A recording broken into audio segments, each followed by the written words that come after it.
So we'd say, to play football, see you at the HP. See you at the HP? See you at the HP. You would, wouldn't you? You had that quiz, didn't you? See you at the grammar. You know what HP stands for in HP schools? Does everybody here know? You don't say. I'm sure you forget to say. No, you don't know it? Because I can't remember. If I've known it, I've forgotten it. HP schools. Houses of Parliament. Oh, because it's got the call on the bottle. Yeah. I mean, I have no idea why. I mean, it seems a random thing. I'll tell you what, I was also going to brainstorm session when they went, so why don't we call it after when we have our party? Yeah, all right, why not? Can't think of anything better. So that sucked, didn't it? With a woman who knows about travel, all I suppose hope so. Belfast is heading out of Belfast this evening. The M2 westbound is still curious after an accident which happened at about 5:10 near Greencastle at Junction 2. So all lanes open, queues back to 1A at York Street. The M5 Somerset queues 21 to 22, heading towards Furnham-on-Sea. It's on the south. Great boxing, Justice Hooney took from Fabio Wardley. Next month, Portman Road, but first there's a big old night of Premier League action across the TalkSport network tomorrow. Chelsea find themselves 2-0 down, and this is significant in the race for the top 5. All season, top 4, top 5.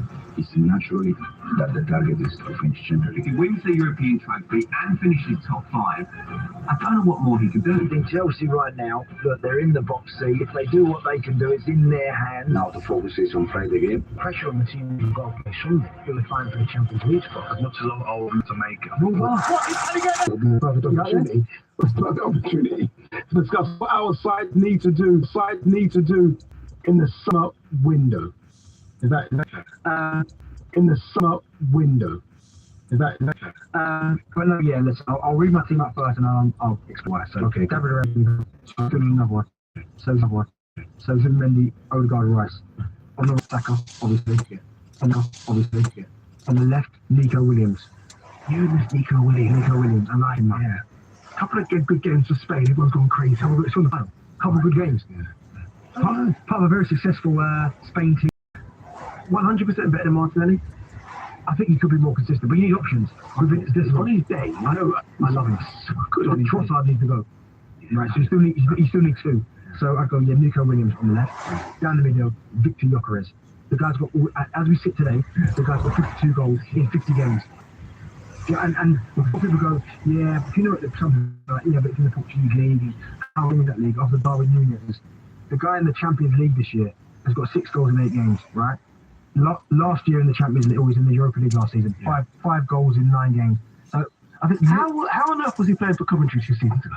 If you look at how was he playing at Brighton and they said no, not good enough? Because some things it just takes time to and you said there, he was at Swansea as well. It's incredible. No, but I think the last couple of years at Coventry almost gave him that belief because he scored 22 in all comps the year he left when they got to our final and lost. Everton and West Ham were looking at him. I'm not surprised. Didn't pull the trigger. Do you know what? I think like Darwin Núñez got, I think for Benfica, I can't remember, was around 5 But I don't think he can score at 52 goals. I don't care what he did. Like 52 goals is 52. He's a goal scorer. Exactly. And he's got more goals than games played. So that when you start, and the Portuguese league's got some tough opponents, but obviously the Champions League is why I think he got 43 last year in all comps, and 52 this year. He's got 100 goals in 2 seasons. That's incredible. Come on, he's a baller. That must be the best international strike partnership right now in Sweden. Yeah. It's like, what better than that? Honestly. It's like in your career. Like, honestly, I can't think of one. Go think of one. Being Dembele, I'll take Isak and Eucharist. Would you? No. I forgot about that one. No, them two together. Perfect Spain. Isak and Eucharist. Yes, nice. Really good. Your team was good. Clearly a team built for second place. Congratulations on your runners-up medal for next season. But maybe not even runners-up, because the team that's going to win the league... That team could win the league. It could win this strong team, because you've got a goal scorer now as well. I'm going Liverpool to get best goalkeeper in the world. Fair, Alisson. Yeah, set that. Canate and Van Dijk. Yes, solid. Not 1.5. I think that's so sure. Frimpong coming in. Right back. Could be Frimpong or Conor Bradley. I feel like Conor Bradley's got his chances. I think he's impressed them. I think he's not. You know, last few games, I don't think so. And he can't seem to play 90 minutes. That's an issue. That's the issue as well. Kirkes looks like he's on his way in. And that's pretty much done. Midfield 3 is interesting.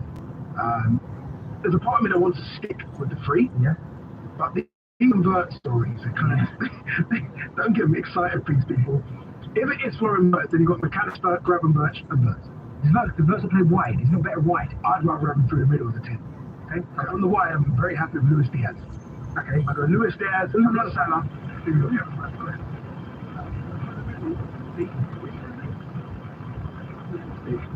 Julian Alvarez. Obviously, I want this. I can't want this.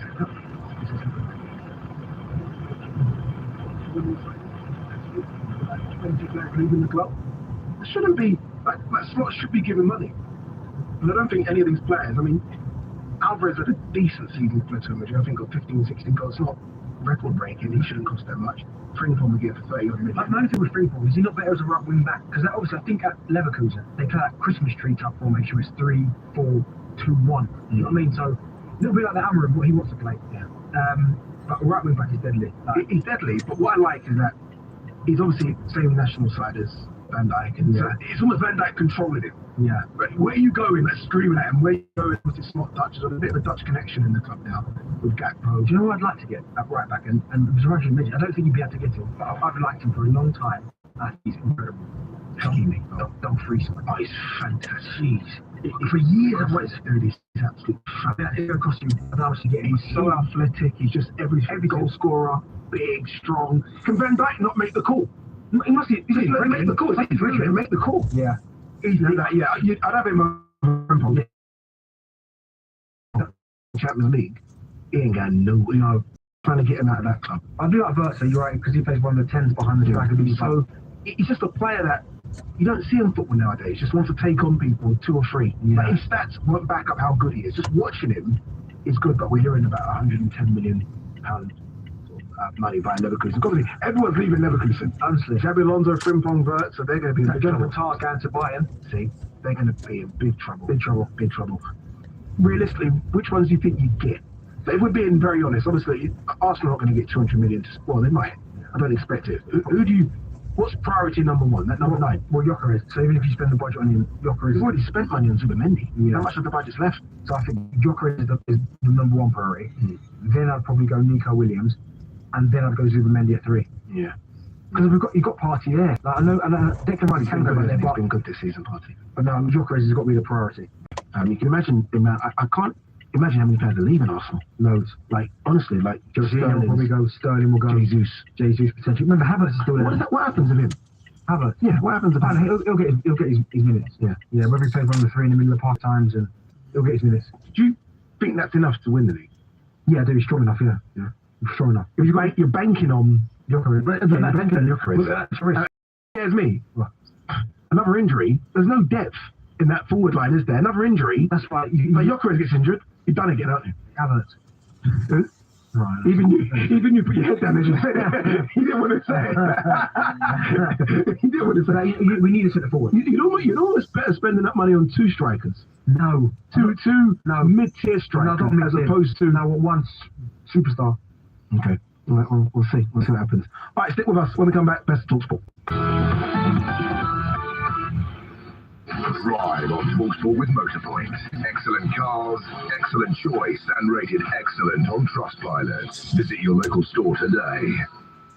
So a big afternoon ahead at Wembley. Will it be a historic moment for Palace or another trophy in the cabinet for City? It might just go the distance. Extra time, penalties, the lot. Yeah, and unlike City's FFP verdict, we will have a result today. Whatever happens at Wembley, Pal is giving you your money back as a free bet on all losing bet builders for the FA Cup final. So whether you back the Dreamers or usuals, your bet builders on us. Paddy Power. Pretty much online bet builder bets only. Win 4x plus max free bet varies from £2 to £25 for customer T's and C's apply. 18 plus gamble away. Cricket. The unmistakable sound of leather on willow. Absolute beauty. Fireworks. Power balance. Jet cannon. Fatality Blast is back with the biggest local rivalries, Cartwheeling stunts. and 6s in the sun. Oh, wonderful. Have a blast with men's and women's T20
operate in the winner, as spells and block colors too.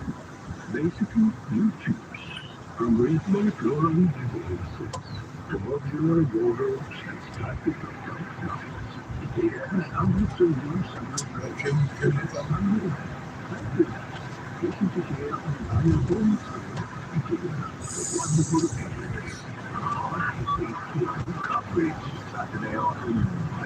Your final live on Talk Sport. Crystal Palace versus Manchester City.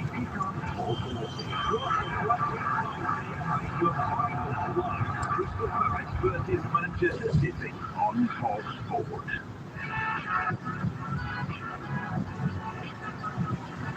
Thank you for the drive on TalkSport annual league with Darren Bennett and Motorboy thousands of cars, all at unbeatable prices. Planning to head to motorboy.co.uk for more details. Why do you just keep disturbing me? What are you doing now? You say anything? Can't you just sit still for 5 seconds? That's what's good. More space than ever before. And you can now watch us right. Just head to talksport.com/watch for all the details on how you can watch all of your favorite shows and presenters like Darren Bennett, plus some of our brand new content. So to come, we're going to be joined in the studio of Australian heavyweight boxer Justice Amini. Big lad, you know. Is he? Wait till you see him. Big lump. Unit. Big lump. But just quickly, Chelsea will give Enzo Maresca another season in charge, even if they fail to qualify for the Champions League. All right, day one of the PGA Championship is underway at Quail Hollow Club. Let's get update now with TalkSport's Lisa O'Sullivan. And it's not the kind of day that McIlroy will remember fondly. It's been a bit hokey-cokey for him. The drives have been going to the left, the irons have been going to the right. He's failed to find the fairway far less than he usually does, but he's, for the day, still got one more hole to play. Out in front, Germany's Stephen, because Luke Donald is in the clubhouse. He's hit a 67, 4 under after the first round. Cheers, Lisa. Thank you very much. All right, it's time for this. And that's revenue without income tax, mix, VAT, and corporate tax. No, that's going to be really, really, really hard. I'm not surprised. And we don't really see how it's going to start feeling better. I think in terms of people, and we don't really see how it's going to start feeling better. I think in terms of people planning, do they want to move house? Can they buy a new car? Can they invest in something? I think that's as important actually as the today, how much money's in your pocket. And very, very quickly, Helen, do you think that this is a genuine, likely thing to happen, that we're going to see taxes going up maybe in October? The short answer is no. I wouldn't be surprised. It's really hard to see how it doesn't happen. All right, Helen, thank you. Helen Wheeler of the IFS, thank you very, very much indeed for talking to me. Mostly when a Prime Minister goes abroad, it's all fixed in advance. The deal, the smiles for the camera, it's all pre-cooked. Something went awry today when Keir Starmer visited Albania as part of his drive for overseas hubs to receive failed asylum seekers from Britain. Now, Italy has such an arrangement with Albania, but it seems today Britain will not. An impressively bearded socialist artist leader said the deal with Italy was a one-off and added, "We have been asked by several countries if we are open to it, and we have said no, because we are loyal to the marriage with Italy." Ouch.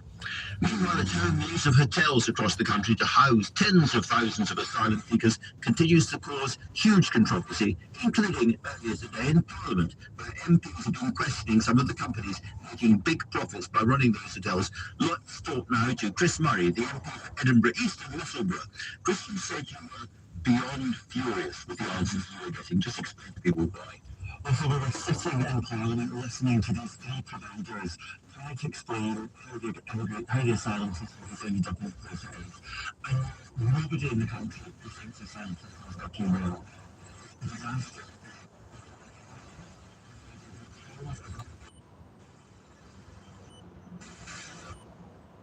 So what they're trying to do is, once this massive military operation Israel's pledging to kick off, unless there's some breakthrough in the hostage talks, which I'm not hearing is on the horizon, is to squeeze all of Gaza's 2 million people into this small humanitarian, newly created zone around the southern Gaza city of Rafah, and then create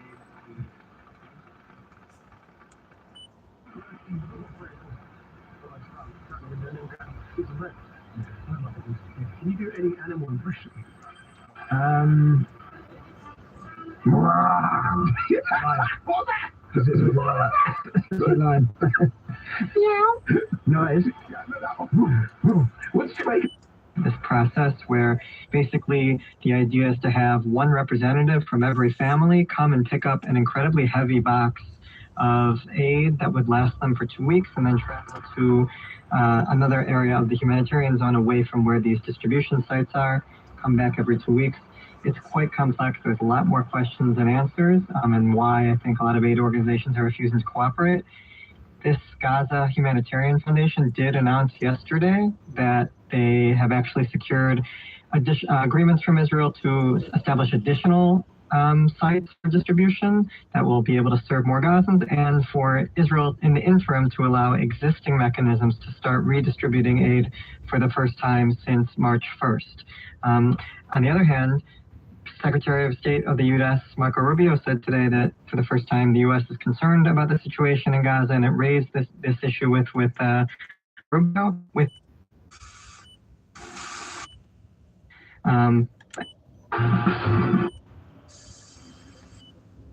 Just completely stopped seeing decisions on asylum seekers. So they were stuck in these hotels. They were not able to leave, either to return to their country if they shouldn't be here, or to be granted refugee status.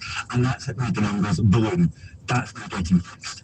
And so as a result, what you will see is the number of hotels going down, and I'm quite optimistic we'll see quite a lot of hotels closing over the months ahead. But the thing to remember about this as well is, this is actually money that's classified as overseas development assistance. This is money people in Britain had said, we want to send this to the poorest people in the world, and actually it's going on profits for these companies. The Sunday Times rich list. It's just completely wrong. I'm really interested, Chris, you're a Labour MP, what you think about the government's policy of trying to find overseas places for people who have failed in their asylum applications. And this is not the same as Rwanda, and it may well have the United Nations imprimatur or stamp of approval. But do you think it's acceptable to send people who came here as asylum seekers, whose asylum claims have failed, and then send them to live in Macedonia or somewhere else in the Balkans? So basically, the way the system works is, if someone claims asylum here, we have to make a decision whether they're a refugee or not. If we decide they're not, then we should try to return them to the country they're from. Now, they don't have to stay in Britain. Them to their from, because it's too dangerous, we don't have relations with that country. It doesn't just be able to stay here. Doesn't mean they're not able to stay in any other country in the world. So we should try and facilitate them moving to a country where they do have a right to be. Now, a good way of doing that is exploring these return hubs, and it is completely different to what the Rwanda scheme was. The Rwanda scheme was completely airborne, but was never going to work and ended up costing millions of pounds. This would be something different. It would only work if it was part of a wider constellation of different measures you do. The thing about immigration policy is, actually, one big massive headline, massive headline doesn't actually solve the problem. This is a very complex system with multiple different things you've got to manage. If you're going to get a grip on it and actually make the changes, like returning people who don't have a right to be here, like integrating migrants, like getting the economy working and immigration be a part of that to an extent, even though we need to get the numbers down, you've got to do that with small, serious intentions, and this could and hope that one day the public notices. That's the trouble with incremental changes. People don't notice. But for now, anyway, Chris Murray, really, really interesting to talk to you. Thank you very much. Thank you very much indeed for that. Now, coming up, Vladimir Putin was not on the guest list of the Ukraine-Russia talks in Turkey today. 3 years in, and after Trump's interventions, is there any sight to the end of the war? I'll be joined by a former director of the CIA and general in Afghanistan and Iraq. The time now, 6:30. Tim Humphrey has news headlines. Volodymyr Zelensky says the Devs also complained of broken promises, saying aid should have been allowed following the release of a hostage this week. The Prime Minister has confirmed he's talking to foreign governments about setting up so-called return hubs for failed asylum seekers overseas. The guest says the facilities will be used for people who are due to be deported. And with the weather generally dry and clear tonight, still cloudy along the eastern coast and around 4 degrees. LBC, morning on Florian. So this is your opportunity to engage directly with the Labour MP as well in this area. So you're supporting the idea of assisted dying legislation. Your Labour MP. let me go ahead, Jocelyn. Well, so my question to you is, you happy to stand by administer a lethal injection? I'm not asking you to do it. I'm asking any GPs that are comfortable doing it to be involved in the process. There's absolutely no obligation for you to do it whatsoever. Question, Kim, would you do it? I would be prepared to be involved in a compassionate end to someone's life. By Australian heavyweight, world championship bronze medalist as an amateur as well. So just wait, before that, don't go anywhere actually. Before that is the news headlines with Emma Cohen. Sorry, Emma. Talk Sport News. Thank you, Eddie. Volodymyr Zelensky says he's sending his defence minister to peace talks in Istanbul with Russia, but reckons Moscow's not serious about real talks. Ukraine's leader, he's in Turkey, is annoyed Vladimir Putin has stayed away from the discussions. We have a mandate to agree certain steps which will lead to the end of the war. On the other hand, we see the defensives of the Russian Federation, and we understand what level it is. It means, no, we don't respect you. Zelensky talking through a translator there. Donald Trump, meanwhile, has told reporters nothing's going to happen until he and Russia's leader get together. A blow to Sir Keir Starmer, whose new Rwanda-style idea announced in Albania has been rejected by the country. The PM says he's in talks with a number of countries to send failed asylum seekers overseas while they await deportation. Secure borders are central to our plan for change. People want and deserve an immigration system that is fair, that works for our national interest. The jury in rapper Diddy's sex trafficking trial has heard his ex-girlfriend expressed she felt dirty about his so-called freak-off. Singer Cassie previously told the trial she was scared of what would happen if she didn't make Diddy happy. He denies the charges against him. And another cyber attack has hit a retailer. This time it's a luxury fashion brand Dior. Meanwhile, the Co-op and M&S are starting to restock their shelves after being targeted by hackers recently. Talk Sport with Bostik. If you need a professional grade sealant with high mold resistance, easy tooling and minimal shrinkage, choose Bostik Pro Sealants. Amarin and Postecoglou were struggling with more injuries ahead of their Europa League final next week, and Liverpool are believed to have reached an advanced stage of talks with Frimpong. A sizzling summer of sport is on the horizon, and Talk Sport and Talk Sport 2 have got you covered. I miss you in the summer. An incredible set of playoff games was played out on Sunday evening. Charlton and Wycombe take to the Valley for the privilege of meeting Leyton Orient in the League One playoff final at Wembley, with the Addicks 15 unbeaten on home soil. Wycombe, meanwhile, they don't travel well to the capital, and the goals have dried up. It'll be all eyes on the much coveted Richard Kone to provide the firepower for Mike Dodd's side, who offered very little in the first leg. This is the hottest ticket in town, officially a sellout of just shy of 27,000 expected, with kick-off at 8 o'clock. Aaron, thank you very much. Well, Chelsea manager Sonia Bombasta has called Reddit founder Alexis Ohanian's £20 million investment into the club a game-changing endorsement.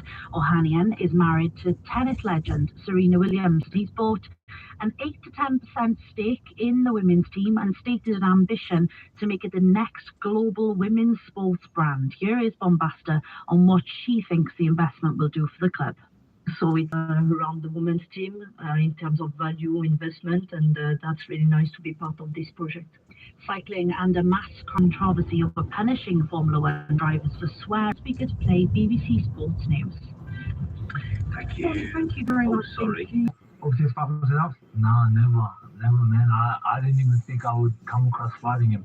About you for a long time because of what you've done as an amateur.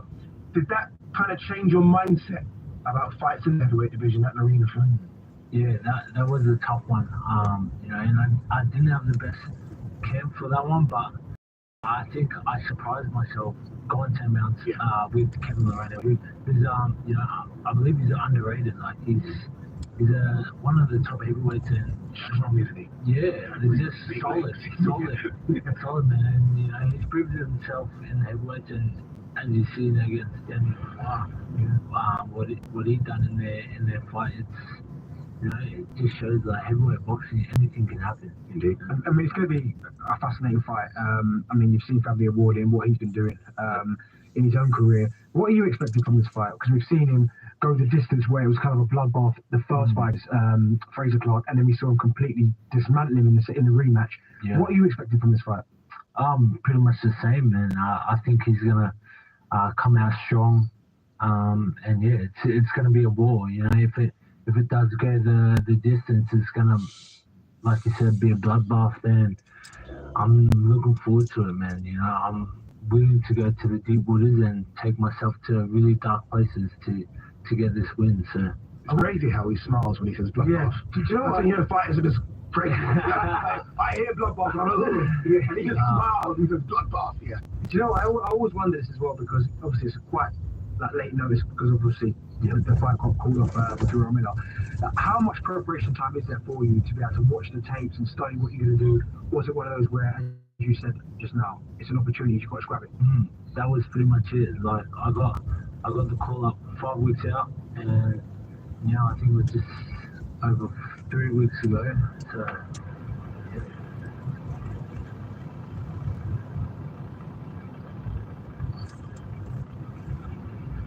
we don't really get as many opportunities. Like we're not as well known. So for me to come over here and get the call up to a big fight like this, I had to take it with both hands, just get my name out there and get people talking about me. No hesitation whatsoever.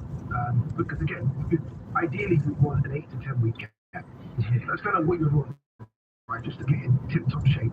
Was there no hesitation that maybe we don't, and Eddie and the team can do something later on? Well, there was, but it's just, we weighed up the pros and cons, and the opportunity is just too big just to let it slide. Like 5 weeks, my team and I sat down and we thought, like, we just get to work, put our head down and like just smash it. We just give it our best shot, and that's all I can come over here and do. And I believe and I'm confident in myself too. With 5 weeks to get the job done, so I wouldn't have travelled all the way over on the other side of the world if I didn't believe in myself and have that confidence in getting this job done. What's happening with Australian boxing? It's incredible. Right? There's some of the stars that are coming out of it. I think Giant's one of the best fighters on planet Earth right now. I really think he's the number one cruiserweight, and I think he could come up there as well. So many big events in Australia right now. Obviously, George Kambosos is fighting for a world title. Timmy Zoo is fighting Sebastian Fundora for a world title. Like, what's going on in the water in Australia? There's a lot going on right now. I feel like it's just that domino effect. One of us sees the other doing good and showing other fighters and athletes that it's possible, and then everybody's just got to put their mind to it. So the more and more of us that can make it on the world stage, I believe there's going to be more Australians coming up, do good things. What do you make of the state of the heavyweight division? Because I remember there was a period where there wasn't really not going on that same a little while ago. When you look about what's going on now, I mean, you've got the top boys, the UCs, the Dubois, AJ's, Furies, and then you've also got the next group for yourself, Roman, trying to be the next superstar. What have you made of the top level of heavyweight boxing? It's exciting, man. I don't think it was like the last crop where it was like really big heavyweights, like power punches. The next crop coming through, I feel like they're guys, and I feel like that's because Usyk's come up from the cruiserweight and has proven that it's possible to get it done against these big guys. But the next crop of heavyweights, even myself, I don't even think I'm like a big heavyweight, but I was going to say, Lonnie's up there, I'm that energetic when I hit that age. Well, this is Johnny, he's 62, looking it up, so he's even a little bit even older than that.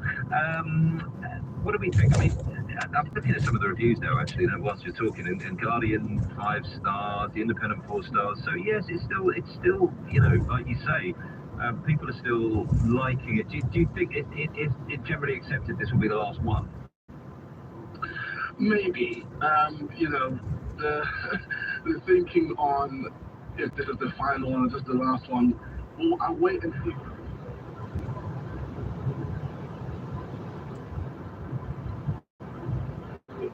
We'll see what happens. There is some aspects of finality to this, but there are other aspects that are not nearly right. So if Tom Cruise said, you know what, I got one more of these in me, and he was working with Christopher McQuarrie, and he's like, you know what, I have an idea. Who knows what might happen? I'm not going to bet money that this is the film that closes the door on this franchise this year. Yeah. I mentioned it's called IMF, isn't it? Yes. That's who he's working for. Impossible Missions Force. Correct. You kind of wonder when a mission gets over the threshold to be within that category, don't you? Whether there's a committee going, well, I mean, that sounds really, really hard, but we can't clarify it as impossible. Yeah. You know what? I think maybe they should just rename this entire franchise Mission Difficult. Mission Difficult, yeah. That would be another agent, wouldn't it? Who gets those jobs? No, that's not one for him. That's one for this guy. Yeah. Yeah, exactly. I like where that's going. I really do.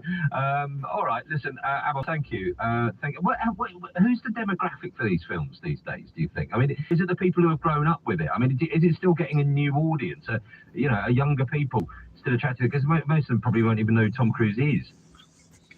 I think it attracts all audiences, really. Yes, the people who have grown up with the franchise, which is 30 years old now, which is incredible to say. But the action in these movies is among the best you'll find in any action film. I would like The Final Reckoning, this latest installment. Maybe it's the 5th or 6th best installment of the 8-film franchise. The peaks of this film are still vastly higher than most action films we get today. They are that good. And Tom Cruise being the guy who's actually doing the stunts only adds to the entertainment value in a big, big way. So people will turn out for that. Just 2 films ago, Mission Impossible Fallout, which came out in 2018, I believe that to be a 5-star masterpiece. I think any fan of action, let alone the franchise, can watch that film and have an absolutely incredible time. So the audience is still there. I do think it will have a good opening couple of weeks in the box office. We'll see if it has the legs. Mm-hmm. But yeah, Mission Impossible, Tom Cruise, people will still turn out for that guy and for this film. Good talking to you, Amon. Thanks very much. Amon Warman, who's a contributing editor and columnist at Empire magazine, a text message saying, very on brand for 5 Live that Chris has to clarify IMF is not the International Monetary Fund, which is right, is it? I mean, that is quite typical of this radio station that we had to say that. We didn't have to, but just verify, just in case you didn't think he might be an agent for the International Monetary Fund, which would be a very different film.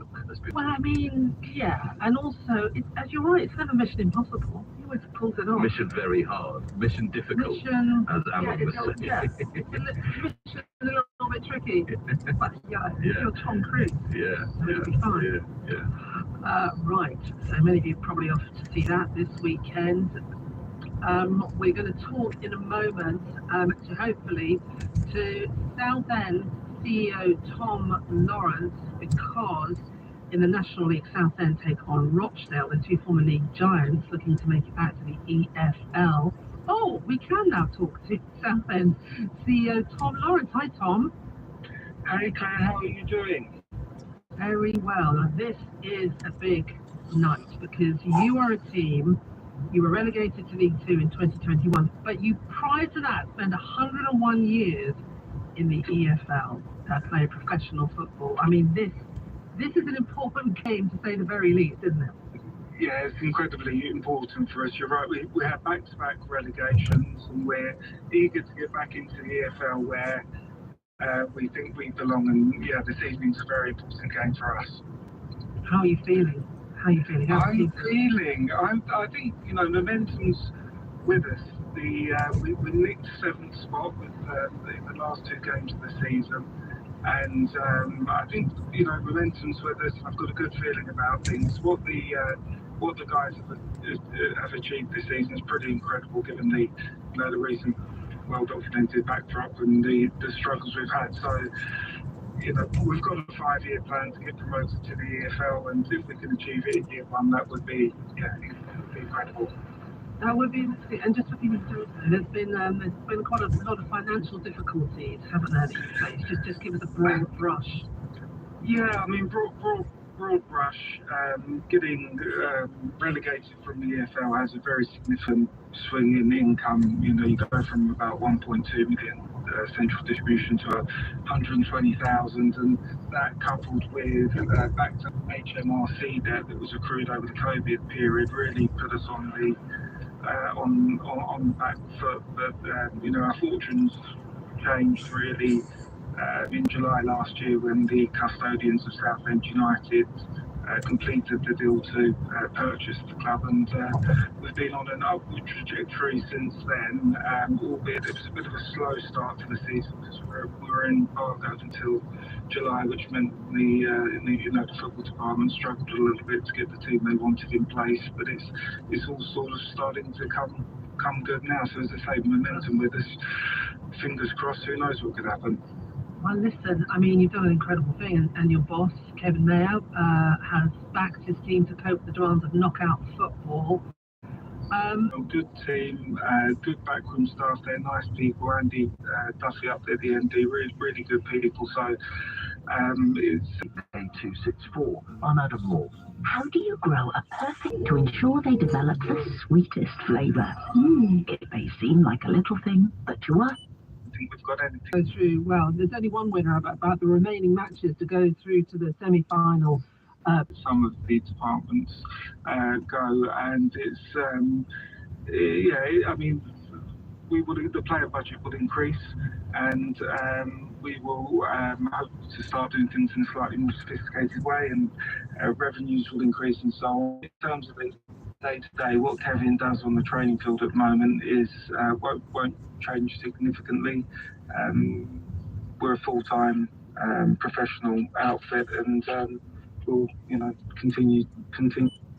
People number 10 said that they didn't know, they couldn't remember, they didn't know that this language was in the past. It would be quite simple if they could easily.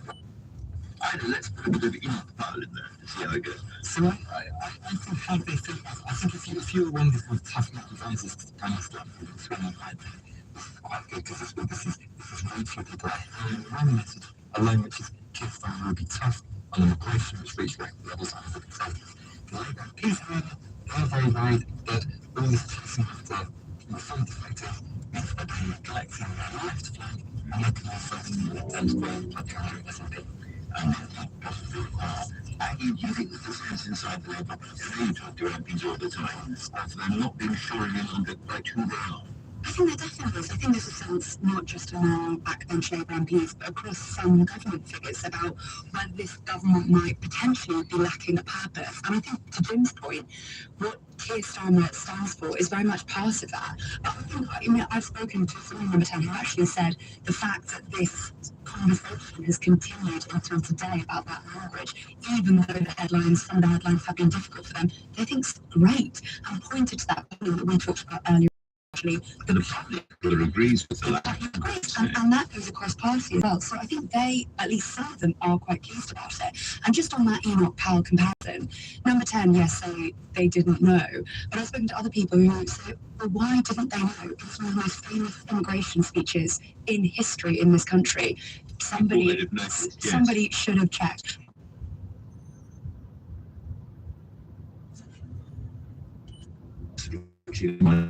During Palmer's expression, peering down, and I was really interested in the difference between the way the Minister dealt with Kemi Badenoch, frankly pretty dismissive, and Nigel Farage got made a point. Was it all this kind of mutual respect thing going on there? It was slightly theory. Nigel Farage made that point about us. I'd see the Labour Party fine, our recommendations. It's really called punching the throat, isn't it? Yeah, and I think this whole idea that Kemi Badenoch is now not the real opposition is something that is starting to take hold a little bit and is going to make the Conservative Party very, very worried.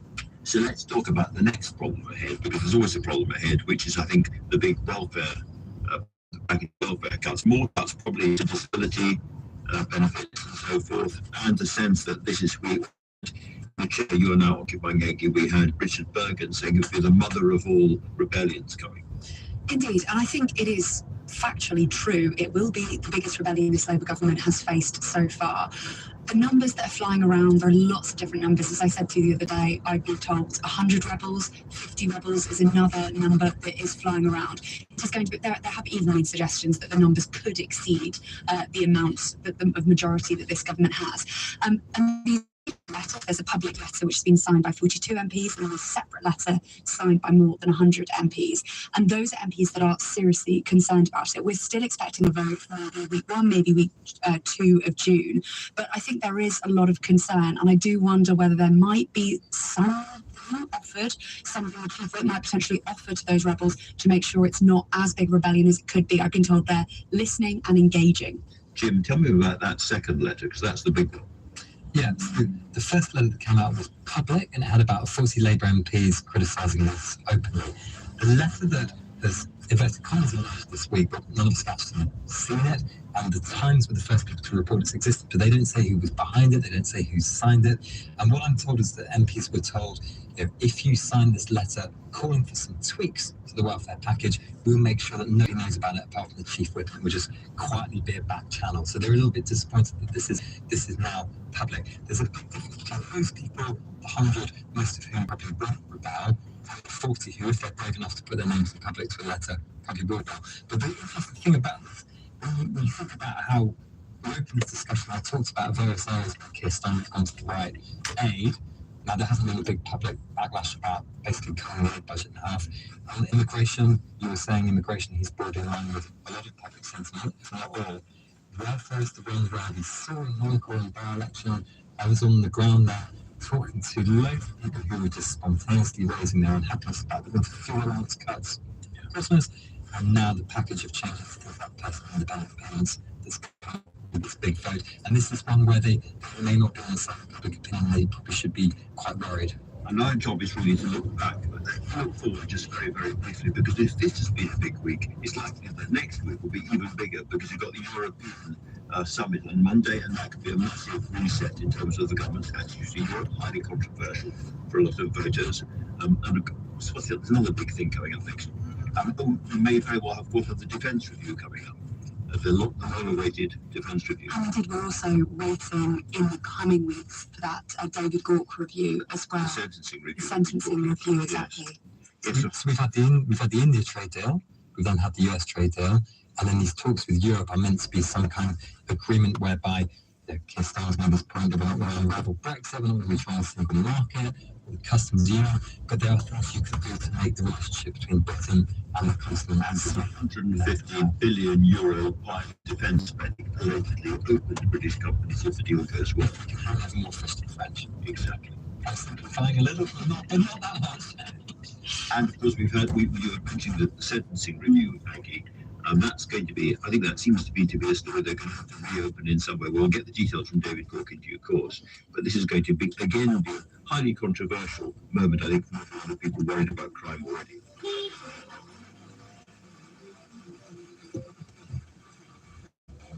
Decades. We don't know necessarily that the government will accept everything, but we expect them to accept a lot of the recommendations and hopefully automatic release pitched, and people could be released after just 33% of their sentence. So big changes expected there.